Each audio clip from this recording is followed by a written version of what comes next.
চিংড়ি মাছ দিয়ে খুবই সহজে লতার তরকারি রান্না করবো। আসসালামু আলাইকুম ভাই বোনেরা, আশা করি সকলেই ভালো আছেন। যারা আমার চ্যানেলটি নতুন দেখছেন, লাইক কমেন্ট এবং সাবস্ক্রাইব করে পাশে থাকবেন। আপনাদের একটা লাইক কমেন্ট সাবস্ক্রাইবে আমার অনেক বড় উপকার হবে।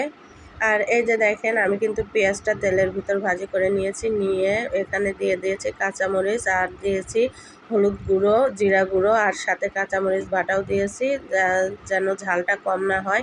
আর তার ভিতরে দিয়ে দিলাম ধুয়ে রাখা চিংড়ি মাছ দিয়ে একটু কষিয়ে নিব। কষিয়ে নিয়ে এই পর্যায়ে কেটে ধুয়ে রাখা আমি লতা দিয়ে দিলাম। লতার ভিতরে একটা আলু টুকরো করে দিয়েছি, দেখতেই পাচ্ছেন। আর এইভাবে দিয়ে একটু কষিয়ে নিব। অনেকেই করে কি লতার তরকারিটা হাতে মাখিয়ে দেয়, সেটাও আলাদা স্বাদ লাগে। আর এইভাবে একটু কষিয়ে রান্না করলে এটার কিন্তু আলাদা মজা হয়। আর তেলটা আর পেঁয়াজটা কিন্তু লতাতে বেশি দিতে হবে, তাহলে খেতে কিন্তু খুবই মজা হয়। আর পরিমাণ মতো ঝোল দিয়ে এই যে দেখেন, ঝোলটা কিন্তু প্রায় শুকিয়ে আসছে। আর এখানে অফ ক্যামেরায় বেশ কিছুক্ষণ জাল দিয়ে নিয়েছি, অত বড় ভিডিও বানান যেহেতু সম্ভব নয়, সেই কারণে। আর এই যে দেখেন, আমার লতাটা কিন্তু একদম ঝোল শুকিয়ে ফেলেছি। মাশাআল্লাহ, দেখতে লোভনীয় লাগছে, খেতেও কিন্তু অসাধারণ স্বাদ হয়েছিল।